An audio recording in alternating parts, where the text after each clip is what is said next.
Welcome. We got over 100 people here. We'll have probably even more joining and lots watching the live stream and the recording. Very excited to kick this week off strong with an awesome panel. So we're going to jump right in. This is the first session of MBA week. We have 4 more sessions every night this week, or morning, depending on where you are in the world, or middle of the night. And this one's on application strategy and resumes. We have others on GMAT, GRE, essays, recommendations, school-specific information, and so much other free value and content. So we're excited to jump in. As I mentioned, 4 other sessions. We have over 20 top admissions coaches, 3 amazing ones tonight. We're going to be sharing a bunch of free resources to get you started, checklists, recommender prep docs, resume guides, essay guides, a bunch of things that we've found to be super helpful. Access the free Slack community. And we're also going to be giving out some money for free coaching at the end. So make sure you hang around. Really excited to have this week with all of you and get to know some of you. Some logistics before we get started. So we are recording right now. We will share the recording with everyone. Please feel free to ask questions in the chat. Be respectful. We want to make sure we do have a large group here, and it can be risky to have a chat with this many people on a call. So just be respectful. We'll try to get to the questions that you ask in the chat. We have myself and 3 others and other coaches on the call. So we'll all try to chime in when we can when we're not talking.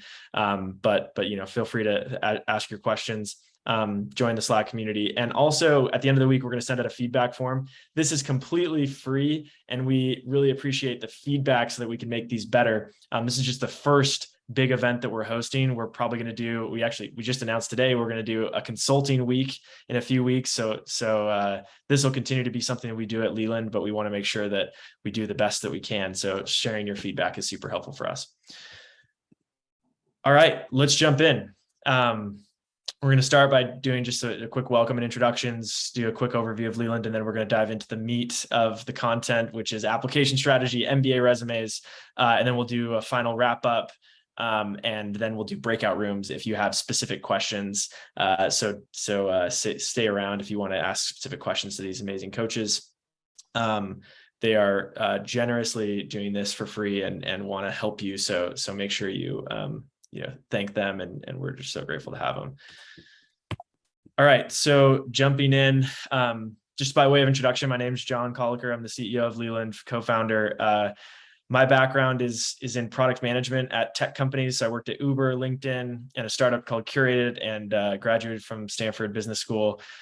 So very excited to be here. You'll also see Erica, Andrew, and Lily in the chat and on this call. They're here to help you. So feel free to bug us. We like to say that when you join Leland, you draft an army of support. So we hold us to that. We want to make sure you feel that way. Now let's introduce our amazing coaches. I'll let them do the introductions because I think they'll do a better job. But we have just a range of experience and expertise, and we're very excited. So we'll start with Andy and just go across here to Devon and then Cassandra. Go, take it away. Okay. Sure. Yeah. So I've been. Can everyone hear me? Yeah. Okay. Yeah, so my name is Andy. I've been doing this for a while. It's been, I guess, depending on how you count it, I guess it's been about 19 years. I started in the business school kind of track. I was kind of a business nerd for a really long time. I got into writing, moved to Hollywood. Along the way, I decided that kind of writing and consulting, this type of consulting coaching, combined the things I really liked about marketing, which is how I started in business, and the things I really liked about storytelling. And I actually I found that I really enjoyed using strategy and creative thinking and just asking questions and getting to know people and help people getting to think more about themselves. Really enjoyed that process a lot. And just kind of, I really enjoyed the feedback that I would get at the end of the process, that a lot of people would say, they're like, oh, I actually understand certain parts of my life better and the decisions that I've made and like the trajectory I've been on better as a result of this process. And it's just seems like it's the kind of thing that seems like such a giant pain when you start out. And I think for a lot of people, it ends up being like way more rewarding than they thought if you kind of approach it with the right way, in the right way. So anyway, so that's I've been doing it for a while. Like I said, makes me feel old. And I've been really lucky to work with a lot of great clients, and it's been it's a little bit different every year, and it's really fun. Yep. Well, Kick it over to you, Devon. Cool, thanks, John. I was lucky enough to be classmates and friends with John at GSB. I'll give a brief intro of myself. So originally from East Providence, Rhode Island, grew up there, and a little bit a part of, or in Louisiana, Baton Rouge, where my father's from. Went to Harvard for undergrad, as noted on the slide. Played football there, was an econ major. I failed to get into consulting out of undergrad, so I tried to get into the closest thing to it, which was strategy at Sprint. They were going through a merger with T-Mobile, and it was a really cool opportunity, but I knew I wanted to get into consulting, so I decided to apply to MBA programs, and luckily enough, got into GSB, where I met John and a great group of other classmates who motivated me to do some amazing things as well. And I'm happy to help you guys through the journey of getting into MBA programs of your own. So I'm happy to answer any questions you have at the end of this. Feel free to reach out. Yeah, I'll pass it on to Cassandra.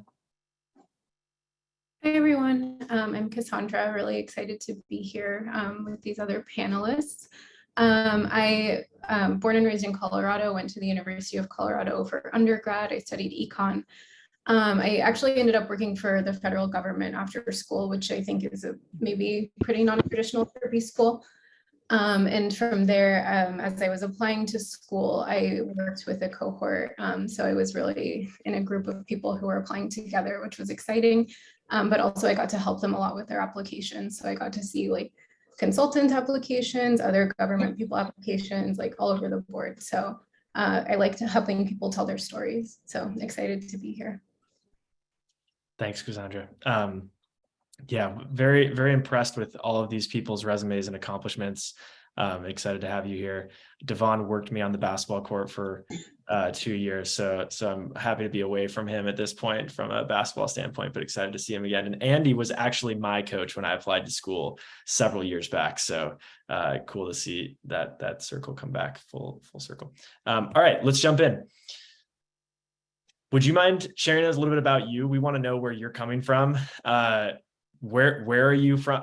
Where are you dialing in from? Where are you working or studying? And what's your dream MBA program? So toss this into the chat so we can get to know you a little bit. You're going to hear a lot from us, but we like to get some engagement and hear from you. Feel free to drop it in.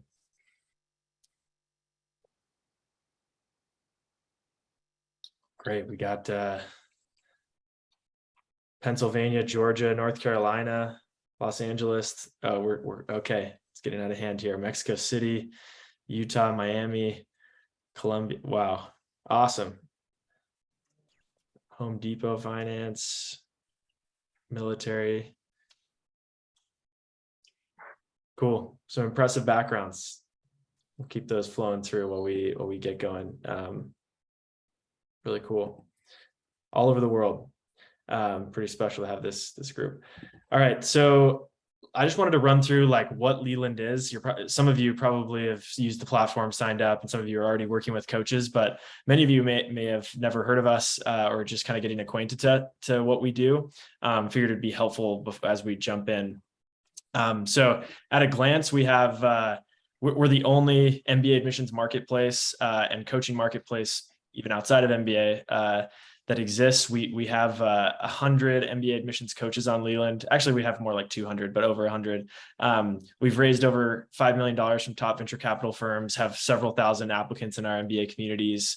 And our MBA coaches are phenomenal. They've been at this, some of them for decades, others just in the last few years, have helped thousands of people get into the top MBA programs just in the last. So Leland's only been alive for a year, but our collective coach experience has been alive for much longer.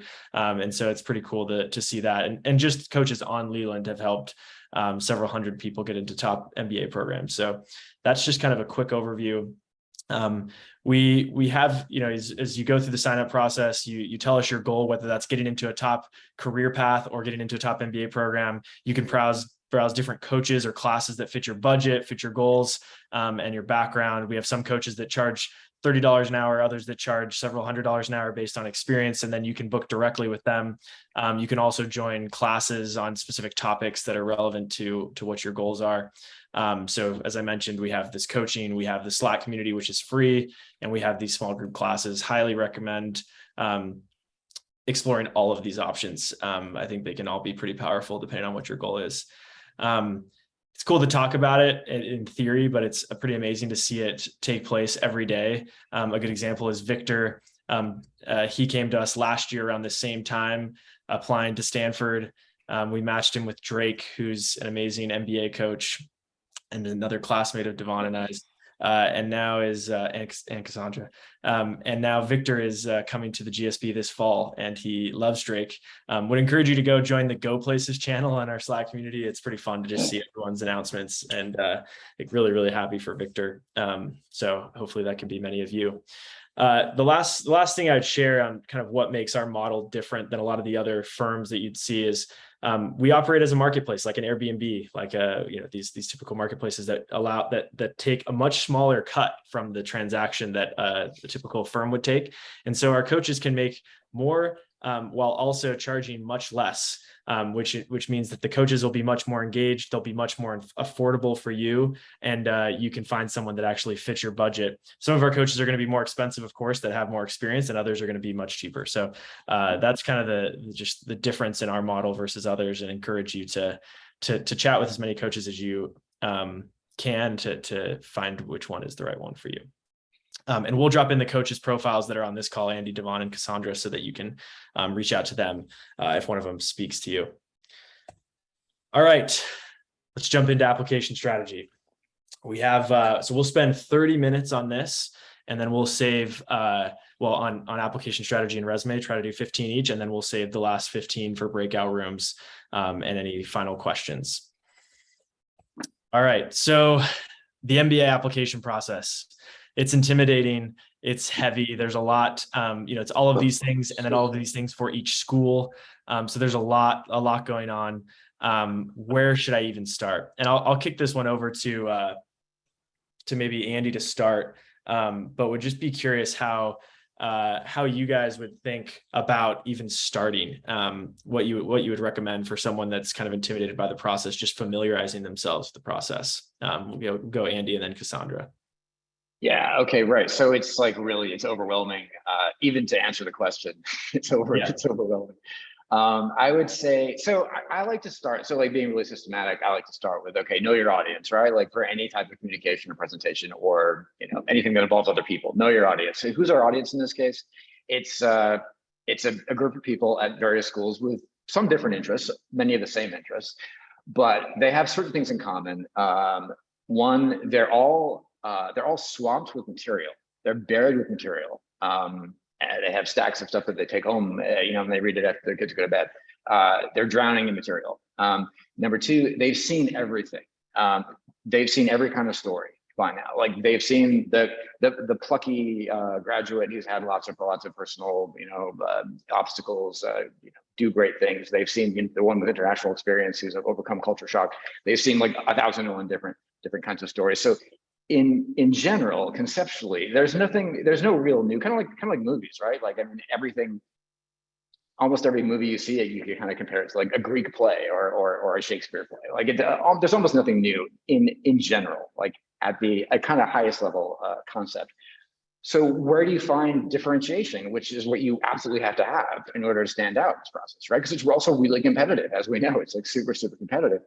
Well, I think you have to stake out the high ground, and the way you do that, the kind of the territory that only you can really own yourself, and the way you do that is by telling only the story that you can tell, and you do that by getting more personal and more detailed. And so thinking about that as kind of the direction you want to go in. I think it helps a little bit in terms of like narrowing it down and kind of figuring out who you are. And of course, there are applications that care less about kind of who you are and more about what your plan is, and what your goals are and all that stuff. And then there are applications like like Harvard and Stanford that are a lot more personal. They care more about like who you are, what do you have to offer, either what's in it for you in terms of what you want to get out of business school, or what's in it for us in terms of what are you going to do for us as a member of our business school community. And so I think what it comes down to, like for the more story-driven applications where they really want to know more about you, I think it comes down to like finding this personal truth and not being afraid to lean into certain circumstances or events or influences that have shaped you, even if those are uncomfortable. Sometimes the best stories to tell are the ones where things didn't work out that well, because those are the things that really shaped you the most. I've worked with applicants, one in particular I'm thinking of now, who just were like flailing, trying to find like the best idea for this essay or that essay, or whatever. And it was one of the really hard ones. And he finally told me the story about like this one thing that happened to him when he was like in high school, and it was like it didn't work out well. And I was like, that's awesome. Like, why didn't you tell me this before? He's like, well, it didn't work out well. But it turned out to be this thing. His family tried to help this student who came from a terrible background, and they did everything they possibly could, and it didn't work.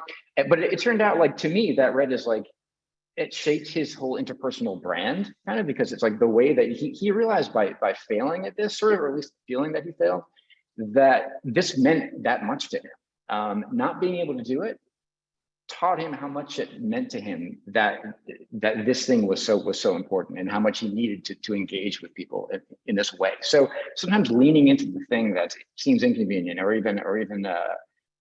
even disadvantageous, actually, but just leaning into the personal truth and just leaning more into it, kind of giving it a hug. It gives you more personal truth. And that, for the AdCom reader who is so skeptical and so cynical in terms of everything they read, it's always so tactical, it's always so thoroughly thought through and shrink wrapped, and always just seems to come across as like, I'm just trying to be manipulative. I think it's usually what they're used to seeing. Leaning into the truth more and just finding that truth in yourself and in your own life, I think is a great place to start thinking about kind of what makes you different, and how that drives like the way that you engage with people. And then the last thing I'll throw out there before, which I think is really important, just in the general sense, is finding your personal brand, your interpersonal brand, the way that all the things in your life that have made you who you are, for better and worse, has shaped the way that you want to engage with people and engage with the world and kind of leave your mark. There isn't really, in this process, there isn't really that much of a shortage of analytical thinkers or quantitative skill. That's in pretty good supply. Where the real shortage is, and where the real critical opportunity to differentiate yourself and define yourself is in the interpersonal context. How you are and why. What are the 5-7 things you do as a teammate that make you a great teammate, that constitute your brand as a team contributor? What are the awesome things that you do, the 5, 6, or 7 things you do as a leader that constitute your brand as a leader, that make you so effective in this kind of final result of being a great leader. So I think trying to trace through your life, which is not easy and not fast, but definitely really important, and trying to figure out like kind of how you arrived at this specific set of things you do that make you so great at engaging with other people and leading everybody, teammates and organizations and groups, better than you found them. Arriving at that and doing the really hard thinking that gets you to that point is kind of the crux of, I think, the best way to approach the process. Awesome. Thanks, Andy. Super helpful. Cassandra, do you have anything else you'd add to that? Yeah, I think in terms of the authenticity piece, so I always tell people, if you haven't been doing an extracurricular, now is not the time to add it if you're applying in the fall, right? So things like that, I think those are more like long-term goals, but the things that I would recommend starting on are like the test. It was like, I think I took my last test mid-August and I applied early September. I would not recommend doing that at all. Yeah. So if you're able to do the test over the summer, I know it sucks to study over the summer, but just get it out of the way, because it's just one of those things you have to do. And it's boring, to be honest. I found it to be really boring. And then the letter of recommendation, you don't need to obviously have that right now, but start thinking about who you would ask for the letter of rec, because you want to make sure you have a good relationship with them, and also that they know you're applying. So it's not going to shock them to have to write these letters, because it is a lot. Yeah, super helpful. Anything else you'd add, Devon? Yeah, I think it's similar things what both Andy and Cassandra said. Have the brand you exercise, know your strengths, create a packet of recommendations, and then I think the one last thing is just journal, especially for the essays. just asking yourself, like, who am I responsible to? Like, where have I felt the happiest? Like, answering those questions and just writing them down allows the essays to become a lot easier when it comes time to write them, or even in just incorporating your journals into the writing, it can help a lot. But I agree with Andy in saying that, like, there's the qualitative skills that you want to get out there, like the GPA, the GMAT, like there's only so much you can control. Focus on like your essays, recommendations, and resume beyond like what you can do with the GMAT. But yeah. That's awesome. All right, love that. Okay, more tactically, we get this question a lot, like how should I think about timing? This is obviously, very generalized. There's a lot of different ways you can approach this. As Cassandra alluded to, knocking out the test early is super helpful because then you can spend the rest of the time focused on the stuff that really is going to matter in the application, and you can kind of check the box of test. I think a lot of people end up taking or retaking the GMAT or the GRE up until like close to the deadline. Try to avoid that if you can, but sometimes it's impossible. But you can be working on school selection. You can be working on recommender relationship building. Some of that journaling that Devon mentioned, 6 to 12 months out, is super helpful just to get the ideas flowing. Doing stuff like this, where you can start to think through, okay, here's everything I should be thinking about. Oftentimes, I think one of the things that I hear the most is, wow, I didn't realize how time intensive and how much there was to do with the MBA admissions process or application process. And so, doing these types of things that help you understand that and be aware of everything is super helpful. 2 to 6 months out, you can, finalize anything there. You can start to find the coach, potentially even earlier if you want to do some check-ins to start doing strategy, starting to think through the high-level strategy, working on your recommender packets, as we talked about, as Devon mentioned, starting to do some essay brainstorming, writing, drafting, and then you can do your resume. Actually, when Andy and I worked together, we did resume first, which I liked as kind of a base to the application. Obviously, you can move some of these things up and down. We saved the awards and honors and extracurriculars and some of these last final things at the end, and then of course doing a final polish. So wouldn't worry about interviews until you submit. Interviews are mostly about you anyways and about the application you put together. So just doing a good job on the rest will prepare you for that. But this is just kind of a rough timeline. Anything that you guys see on this that you're like, I'd do this differently or would recommend outside of this? I think it's pretty solid. The only thing with the GMAT, like I'd even extend that out to like years. Like I started like 3 years before I did it. So, but yeah, that looks good. Yeah. It takes a lot of the pressure off to have to take the GMAT right before you apply. I'm sure. Yeah, it's a good tip. All right. So we've talked a little bit about this, and Andy mentioned it in some depth. But when we hear like the words application strategy, it can feel like what even is that? Do you have to have an application strategy? I think it's, at its core, it's likely taking everything that you are as a candidate, which is your academic achievements, your professional achievements, your strengths, weaknesses, your interpersonal brand, as Andy mentioned, and rolling that up into kind of a differentiated headline of sorts. I'm curious, how did you guys, maybe we'll take this one to Cassandra and then Devon. When you guys were going through the MBA admissions process, how did you guys think about creating like a headline or a differentiation strategy? Was it something you did deliberately, or was it something that just kind of happened as you did some introspection? Yeah, for me, like I mentioned, I had a really not traditional experience. So I was coming from the federal government. So I had to really explain why I wanted an MBA, because if you just looked at me on paper, it looked like I would do something more like a PhD. Like it didn't look like I was a B-school candidate. Yeah. So I really had to think through like what made sense and then what was feasible. And I had to spend a lot of time thinking through those things. So I ended up crafting a story that like matched my background pretty well and matched my actual interests. So I think you all know this, like your story doesn't have to be what you actually end up doing in B school, but it does need to make sense and it needs to be something that you can actually achieve. So those were the things that I kept in mind when I was crafting my story. Super helpful. Devon? Yeah, I didn't have like a one sentence headline. I could probably condense it down to it, but I would always have like a 60-second pitch. And actually, Cassandra and I did MLT together, and that's what they would always preach. It's like, okay, if you're going to speak to an admissions counselor, like have something to say. And it's basically like, okay, what is your, your background? Like for me, it was did corporate strategy at sprints and helping through the merger with T-Mobile. I was passionate about economic mobility for the Black community through mentoring, employing, and funding, and like wanted to get consulting and then long-term entrepreneurship. Something very brief, but something memorable for the admissions people to be like, oh, like this is Devon.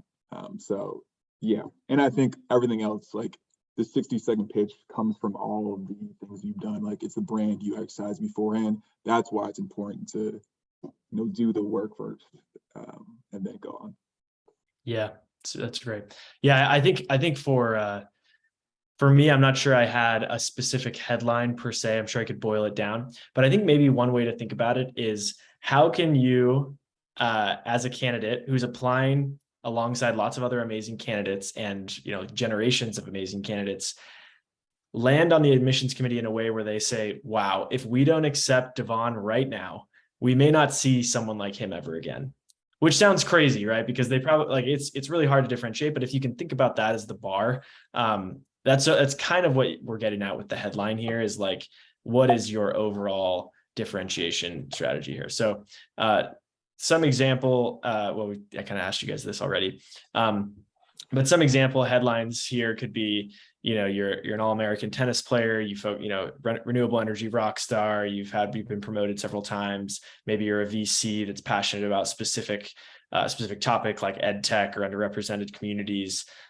Maybe you are a consultant, but you have a certain flavor or passion within consulting that makes you stand out. They really want some sort of narrative here. And of course, there's much deeper things beneath this headline that show your interpersonal brand and why you're special. But just starting to think through what makes you unique and how you can show that to the admissions committee.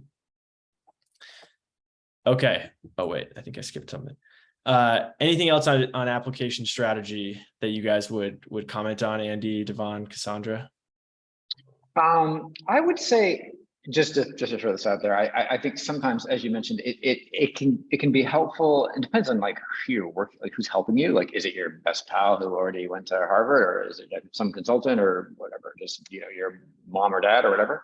But I think it is good, actually. It is good to work with someone just because it's really impossible to see yourself objectively, as objectively as you need to really kind of go through this process and find like that kind of truth that makes it good, that makes it plausible, and that really jumps out to the skeptical, cynical readers. But I think depending on who you work with, it's actually really helpful sometimes to sequence things a little bit differently. Like I think working hard obviously is critical, but working smart can save a lot of time. I like to work on the resume first, as you mentioned, because it helps to start with like this chronicle of your, and I'm about to get into that, so I won't go into too much detail there, but it helps to work in this chronicle of your achievements so that you can then kind of pivot to the recommender prep documents, and you can figure out, okay, all these awesome things I did on the resume now that are so impressive, that I'm so proud of. How did I do those things? Like what is it about me that made those things pretty doable when lots of other people with like equally solid, strong educations and good grades would have had a much harder time? What is it about me that and my habits and tendencies and skills that made me really good at this stuff? And starting to think about, and then how can I give those bullet points to certain people who saw me do these things? And then what does it tell me about me in general? And I find that going in the order, doing certain things you have to do anyway, that have to be great anyway, can help you get to a place just intellectually where you're much better prepared to then tackle the HBS essay, rather than like just jumping straight into the HBS essay with like with very little thought for about anything else. So I think just sequencing can actually make things a little bit less painless and sometimes a lot more helpful. Yeah, thanks. That's super helpful. Maybe I guess any additional, before we move on to resume, even though we're running close on time to move on, any additional tactical advice when it comes to like executing the application, whether that's like going to events or like, should I apply round 1, round 2, or round 3? Should I Should I hire a coach? Like anything that you guys would recommend in terms of like execution on the tactics that were helpful for you or you've seen work for others? So the round one, round two thing is kind of a big topic. Or if we're running late, it may not be a good thing to get into. What do you think? Maybe give you a second answer and then get a quick one. Okay. Maybe breakout rooms. You can double click on anything. Okay. So we don't have 4 hours. Otherwise I would. No. All right. So like always, basically. Okay. So long story short, like always be aware of like what you're communicating, even especially to people who think differently from you because they do this for a living. Like times 1,000, times 12,000, like every year.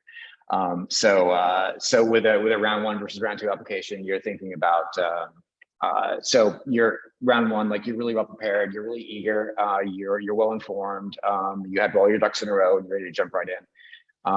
Some schools don't really care about how eager you are, how much you love their program, like Harvard and Stanford, for example. Well, Harvard does ask you, Stanford asks you about this essay, why Stanford, which is important. But Harvard actually doesn't ask you a single time, like why Harvard? Because they assume everybody wants to go. It's Harvard, of course you want to go to Harvard.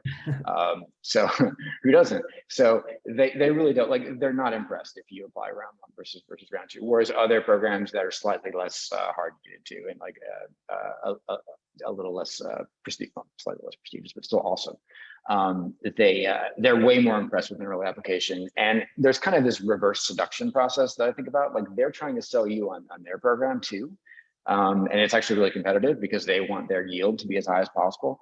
And they're actually really kind of obsessive about that in some cases. And you want to show them that you've actually been paying attention to their marketing, you've done the research, and you see in that program what they want, all the awesome things that you want them to see, that they feel really do make them special. And applying in round one is part of making that, in those cases, is part of making that case really, really convincing. So there's a lot of strategy, depending on the school you're applying to.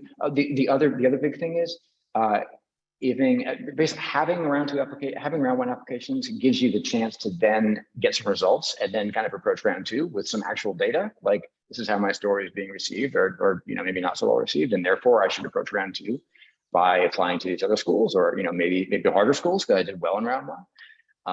So I think those two things are important to consider. Like, how much do the schools you're interested in actually care about the early application? How much are they swayed by it?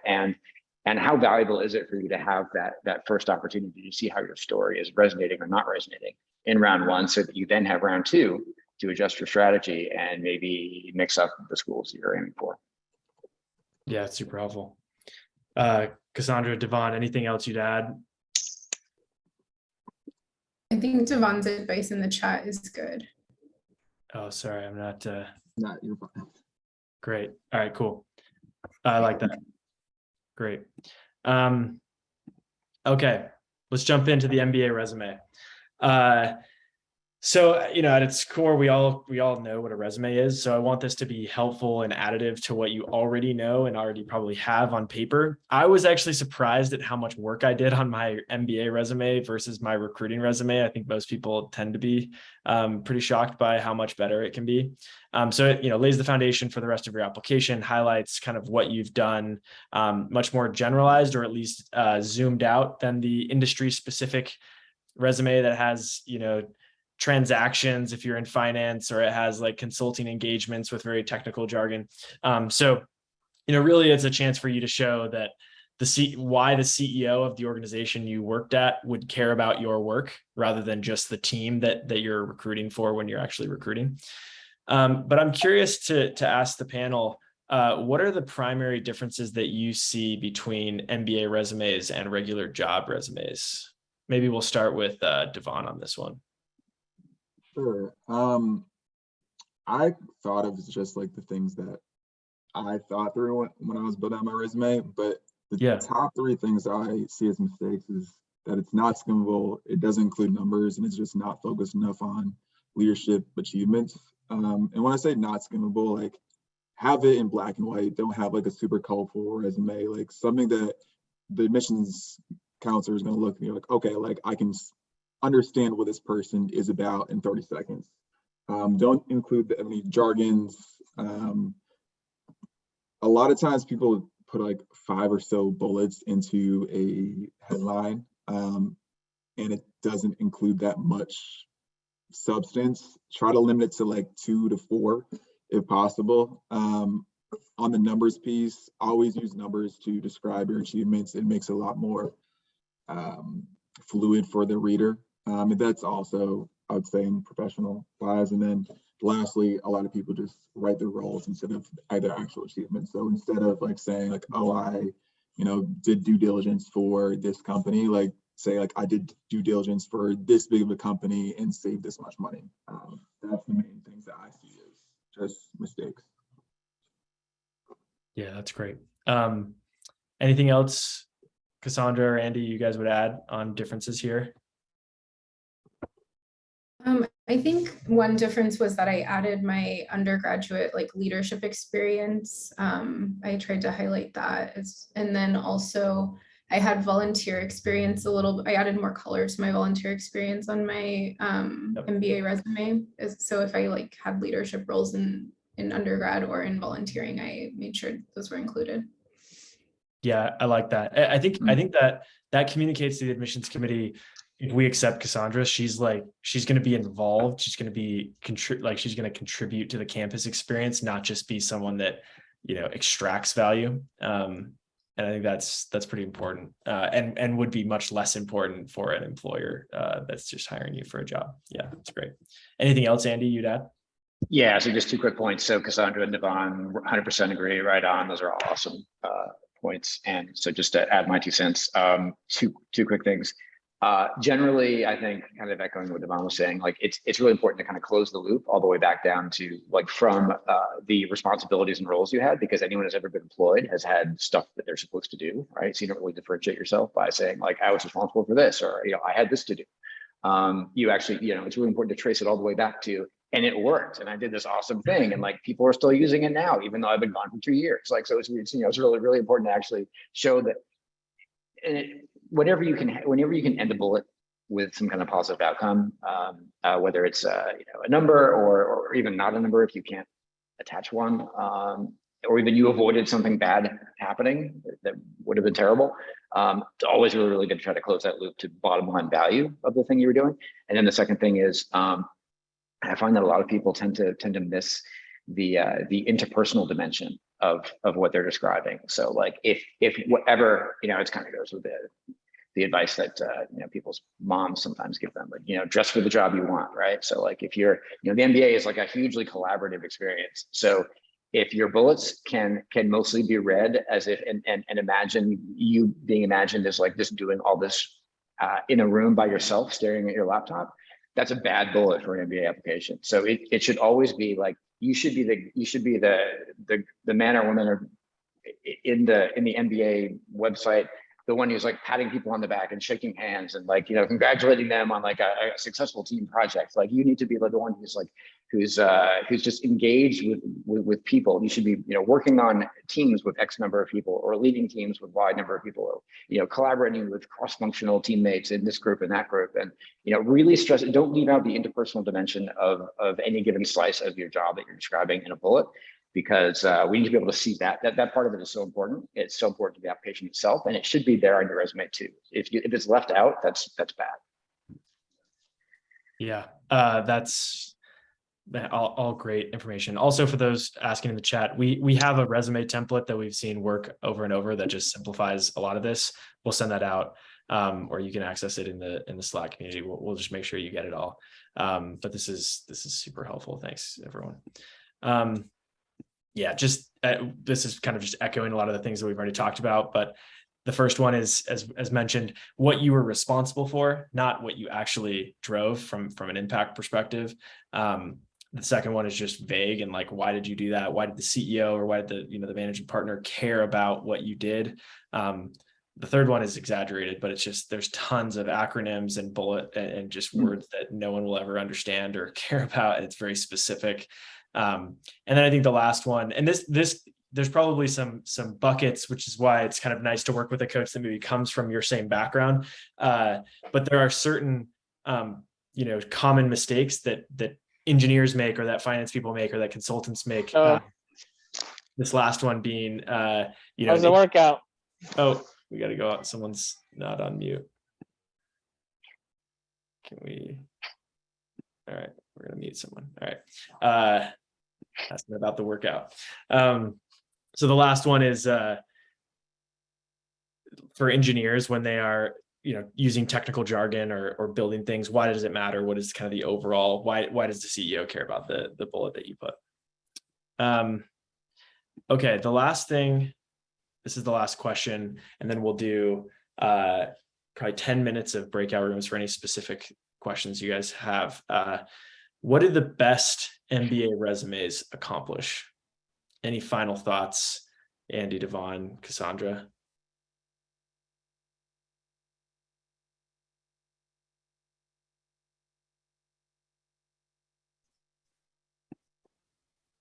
I'll start it off and just saying, I think the best ones are able to condense like what your achievements have done in a very quick, digestible way. And that's, I can get into the details of what that looks like in the breakout rooms, but it's something that is like, okay, like what's your education? What's your professional experience? What are the awards and leadership things you've done? And like, just break it down very much in the consultant-like answer. Like, here are the 3 things that like I should be, like, these are the reasons why I should be at your school, right? Like, just make it very simple, but also impactful, punchy, straight to the point. Yeah, right on. I think that's 100% right. I totally agree. I think also I just add, like, they should tell a story. Like they should show a trajectory of increasing responsibility and achievement. They should show kind of a hunch. Even if you go from one industry to another, you're kind of moving in some way. Even if it's non-linear, you're moving in some way toward in a certain direction. I think an application for even like a non-traditional applicant who ends up in business school, when you wouldn't have thought that they would have, based on where they started. You want the story to basically tell to capture this image of this business school part of their life being necessary and inevitable, even though it's surprising, even though it might be nonlinear. There was no way they weren't going to end up here, even though it was a winding path and they did all these different things. And I think if the resume kind of shows like certain through lines, like you're good at this one thing, and yeah, it led you to all these different industries, but this thing and this set of things continue to develop over time, and you got really, really good at this. And eventually, yeah, it led you to business school. And even though you started in government or whatever, it actually makes perfect sense that you're a leader and you want to have this impact in the private sector where you can do the most. So it should kind of tell a surprising but inevitable story, and it should show a progression of increasing skill, responsibility, and impact. Cassandra, anything else you'd add? Yeah, I just really briefly, I think that for me, I also thought of the resume and the application. I thought of how, like, what I can't include in the resume is going to be in my application and vice versa. So making sure you use all the space that you have, because you only get like 200 words per job in your actual application. So making sure that your resume can convey things that you can't convey in the application. Yeah, that's great advice. And to the question that was in the chat around one page versus many pages, highly recommend one. That is the standard and the expectation. And I think you can actually be a major turnoff if you submit more than one page. So keep that in mind. All right. Wrapping this up, just remember application strategy and the MBA resume, they're just the start. There's so many other aspects here, opportunities to use your background, your bio, your headline to craft an application via your essays, recommendations, and more. We mentioned some of that, but hope this was helpful to you as you start to think about things. The final thing I would say is thank you to these amazing panelists, Andy, Devon, Cassandra. You guys were awesome. We've dropped your profiles into the chat, so make sure if you guys are interested in working with them, they specialize in different things, come from different backgrounds, and would be happy to chat with you and see if there's a good fit for a relationship. They're also very popular coaches, so reach out to them early so that you can get on their list of folks that they work with for these upcoming cycles. Also, we're giving away $25 on your next order if you order before the end of the month. So use Leland MBA week 25 to get $25. So hopefully that helps kind of lower the cost and get you started. We'll also send that out in follow-up, but make sure you jot down that code. We're hoping that this helps you subsidize some of the cost of coaching. We know it's not cheap, but we know it's worth it, and it can be incredibly valuable. All right, so getting started, use the free resources we're going to send out. Get matched with a coach like these 3 amazing coaches. Connect with us so that we can help you. Go craft your MBA headline. Use the resume template we'll send out. Sign up for the community and start scheduling intro calls. We know you can do this. Most of us on this call, I would imagine all of the panelists never in a million years could imagine that could go to a school. Maybe you guys did. I never imagined that I could go to a place like Stanford and know that it's possible for everyone. And lots of people that show up at Stanford have imposter syndrome and didn't think that they could do it. So believe in yourself, believe that this is possible. We're all testaments of that with the right strategy and approach that you can get in.